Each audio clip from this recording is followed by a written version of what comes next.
نحمده ونصلي على رسوله الكريم اما بعد فاعوذ باللہ من الشیطان الرجیم بسم اللہ الرحمن الرحیم رب اشرح لي صدری ویسر لي امری واحلل عقدۃ من لسانی یفقهوا قولی سنقرئک فلا تنسى الا ما شاء الله إنه يعلم الجهر وما يخفى وسنيسرك لليسرى فذكر إن نفعت الذكرى سيذكر من يخشى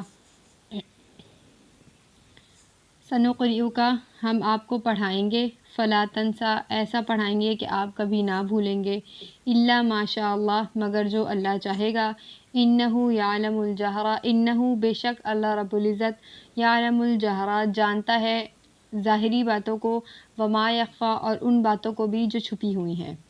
انہ یا ایک ترجمہ ایسے بھی کیا جا سکتا ہے کہ انہ یعلم الجہر وما یخفی وہ جانتا ہے پکارنے کو اور جو چھپا ہوا ہے اس کو وَسَنُيَسِّرُكَ اور عنقریب ہم آپ کو پہنچا دیں گے لِلْيُسْرَى آسانی تک فذکر تو آپ بس نصیحت کیجئے ان نفعات الذکرى اگر نصیحت کرنا فائدہ مند ہو سیذکر سمجھ جائے گا وہ شخص من یخشی جو ڈرے گا ان آیت کے اندر پچھلی آیتوں میں جو ہے اللہ رب العزت نے انسان کے بارے میں کچھ باتیں بیان کی تھیں اور اب جو ہے اللہ رب العزت جو ہے آپ صلی اللہ علیہ وسلم کو مخاطب کر کے ان کے منصب نبوت کے متعلق کچھ ان کو باتیں بتاتے ہیں یا کچھ باتیں سمجھاتے ہیں تو سب سے پہلے اللہ رب العزت فرما رہے ہیں کہ سنقرئک فلا تنسى کہ آپ نہیں بھولیں گے ہم آپ کو پڑھا دیں گے تو واقعہ کچھ اس طریقے سے ہے کہ جب جبرائیل امین آپ صلی اللہ علیہ وسلم کے پاس ابتدائے نبوت میں آیات قرآن لے کر آتے تھے یا آیت جو ہے ان پر نازل ہوتی تھی تو آپ صلی اللہ علیہ وسلم کو یہ خوف ہوتا تھا کہ میں وہ بھول جاؤں گا یا وہ مجھے یاد نہیں رہیں گی تو اس لیے جو ہے جب جبرائیل امین پڑھتے تھے آپ صلی اللہ علیہ وسلم بھی ان کے ساتھ ساتھ پڑھنا شروع کر دیتے تھے تو وہ ظاہر ہے اس پر ایک مشقت ہوتی تھی کہ آپ یاد بھی ساتھ ساتھ کریں اور ان کی بات سن بھی رہے تو اس مشقت کو یا اس تنگی کو دور کرنے کا ذمہ اللہ رب العزت نے اپنے ہاتھ لے لیا اور کہا کہ ہم جو ہے آپ کو یاد کروائیں گے یعنی آپ کو یاد کروانا اور آپ کے ذہن سے اس چیزوں کو نہ بھولنا یہ ہماری ذمہ داری ہے آپ کو جو ہے ہم یاد کروا دیں گے اور ایسا یاد کروائیں گے کہ آپ کبھی نہ بھولیں گے الا ماشاء اللہ مگر جو اللہ رب العزت چاہیں تو اس کے اندر ایک تو ناسخ اور نسخ کا بھی ایک طریقے سے احتمال ملتا ہے یا ایک نسخ کی طرف بھی ایک اشارہ جاتا ہے کہ اللہ رب العزت نے جو آیتیں چاہیں وہ آپ صلی اللہ علیہ وسلم کے ذہن سے مٹا دیں یا محو کر دیں کیونکہ ہمیں پتہ ہے جو ہم نے قرآن کی آیتیں پڑھی ہیں یا قرآن کے نزول ہم نے جو پڑھا ہے تو اس کے اندر یہی بات ہم نے پڑھی ہے کہ اللہ رب العزت نے بہت سارے یا کچھ احکامات ایسے بھی نازل کیے تھے جو اس وقت کے لیے تھے تو ان کا پھر معاملہ اس طرح سے ہوا کہ یا تو وہ آیت ہی ختم ہو گئی بالکل ہی اللہ رب العزت نے ان آیتوں کو ختم کر دیا محو کر دیا بالکل مٹا دیا اس کا یہی معاملہ ہوا کہ وہ آپ صلی اللہ علیہ وسلم اور تمام امت کے جو یعنی جو صحابہ وغیرہ اس وقت میں موجود تھے ان کے ذہنوں سے وہ آیت کو مٹا دیا گیا یا یہ ایسا ہوا کہ اس کی تلاوت اور حکم دونوں ہی منسوخ کر دیا نا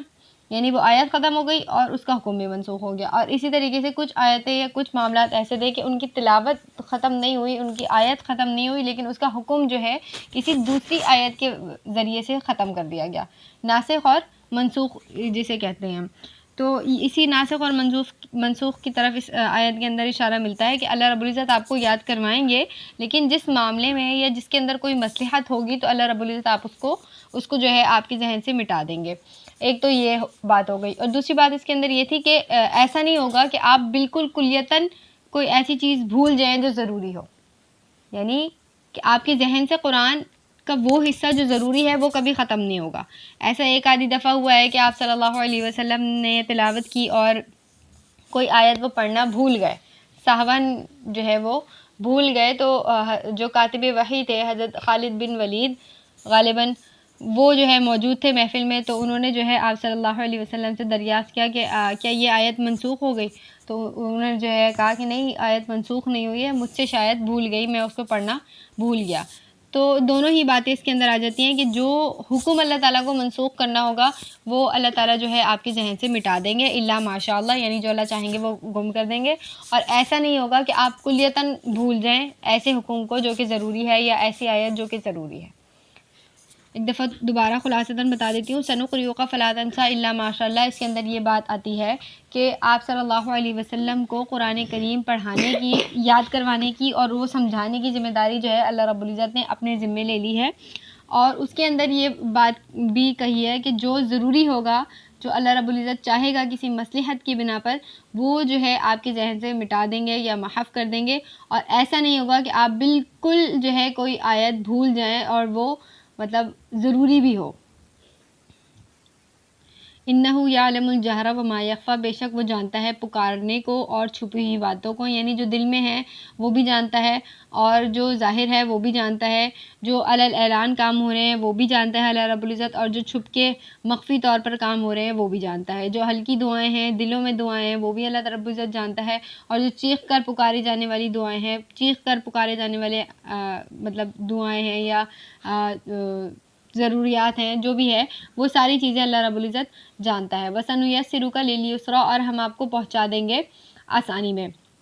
یعنی کہ اللہ رب العزت نے اس آیت کے اندر یہ بات کہی ہے کہ ہم آپ کو آسانی تک پہنچا دیں گے، یعنی آپ کی طبیعت ہم ایسی بنا دیں گے جیسے کہ شریعت ہے، یعنی اللہ رب العزت چاہتا تو یہ بھی کہہ سکتا تھا کہ شریعت جو ہے ہم آپ کی طبیعت کے مطابق بنا دیں گے، لیکن اللہ رب العزت نے یہ نہیں فرمایا، بلکہ فرمایا کہ جو آسانی ہے، یعنی شریعت ہے آسانی، اور آسانی والے جو راستہ ہے اس کی طرف ہم آپ کو پہنچا دیں گے، یعنی آپ کی طبیعت اور آپ کا مزاج ہم اس طرح سے بنا دیں گے کہ وہ بالکل شریعت کے موافق ہوگا۔ فذکر ان نفعت الذکریٰ، پہلے جو ہے نبوت کو یاد کرنے کے لیے یا نبوت کو سمجھانے کے لیے کچھ چیزیں خود کے لیے آپ صلی اللہ علیہ وسلم سے مخاطب کی، اب جو ہے آگے بیان فرمانے ہیں کہ فذکر، آپ نصیحت کیجئے، یعنی آپ کا کام پہنچانا ہے، آپ پہنچائیے، اور نصیحت وہی حاصل کرے گا جو ڈرتا ہوگا، یعنی جس کو خوف ہوگا اور جو چاہے گا کہ دائمی خوشیاں، دائمی نعمتیں ہم لے لیں، وہی شخص جو ہے دنیا کے معاملے میں، دنیا کے مقابلے میں آخرت کو فوقیت دے گا، اور جو کوئی شخص نہیں چاہے گا سکون والی، راحت والی زندگی، وہ جو ہے دنیا کو ہی ترجیح دے گا۔ اس کی مثال کچھ اس طرح سے ہے کہ ایک شخص کو انتخاب دیا جائے یا ایک شخص کو موقع دیا جائے کہ ایک یہ 10 مرلے کا یا 1 کنال کا بنگلہ ہے، اور یہ ہر چیز خوبصورت ترین وہ بنگلہ ہے، اور ہر ضروریات زندگی سے آرائش ہے، یعنی اس کے اندر ہر طرح کی سہولت موجود ہے۔ تو ایک بنگلہ یہ ہے، اور ایک یہ مکان ہے، ایوریج سا مکان ہے، 7 مرلے کا کہہ لیں یا 5 مرلے کا یہ مکان ہے، اور اس کے اندر ضروریات کی چیزیں موجود ہیں، لیکن اتنی ہائی لیول کی یا ہائی کوالٹی کی نہیں ہے، بس گزارے لائق جو مطلب چیزیں ہیں وہ اس کے اندر موجود ہے۔ لیکن اب آپشنز تمہارے پاس یہ ہیں کہ اس بنگلے کو تم 1 مہینے کے لیے استعمال کرو، اس کے بعد اسے خالی کر دینا، لیکن یہ گھر ہے، یہ تمہاری ملکیت میں ہو جائے گا، یہ تمہارا ہے، تم جب تک چاہو یہاں رہو، اور اس کے بعد تم جس کو چاہے، مطلب تمہاری اولادیں رہیں اس میں، تمہارے پوتے پوتیاں رہیں، تمہارے پڑ پوتے وغیرہ رہیں، یہ تمہاری ملکیت ہے۔ تو ایک عقل مند انسان کیا کرے گا، وہ اس 1 کنال کے گھر کے مقابلے میں اس 5 مرلے کے گھر کو ترجیح دے گا، یا اس کو فوقیت دے گا کہ میں اس بنگلے میں 1 مہینے رہوں اور اس کے بعد خاک میں رلتا رہوں، اس سے بہتر یہ ہے کہ میں 5 مرلے کا گھر لے کے یہاں پہ ساری زندگی سکون سے گزاروں۔ تو یہی مثال یا یہی طریقہ جو ہے جنت کا اور دنیا کا اور آخرت کا ہے، کہ دنیا جو ہے 10 مرلے کی یا 1 کنال کی ہے لیکن 1 مہینے کی ہے، اور آخرت جو ہے وہ تا حیات ہے، ہمیشگی کی ہے، لیکن 5 مرلے کی ہے۔ تو عقل مند انسان کا اور عقل کا تقاضا یہ ہے کہ وہ 1 کنال کی جگہ کو چھوڑ کے 5 مرلے کی جگہ کو لے، اور ہمیشہ اس کے اندر سکون سے اور دائمی زندگی، یعنی دائمی سکون کے ساتھ وہ اس دنیا کے اندر ہے۔ اللہ تعالیٰ ہمیں بھی عقل مند شخصوں میں شامل فرمائے کہ ہم دنیا کی زندگی سے زیادہ آخرت کی زندگی کو اور آخرت کو ترجیح دیں۔ وآخر الدعوانا الحمد للہ رب العالمین۔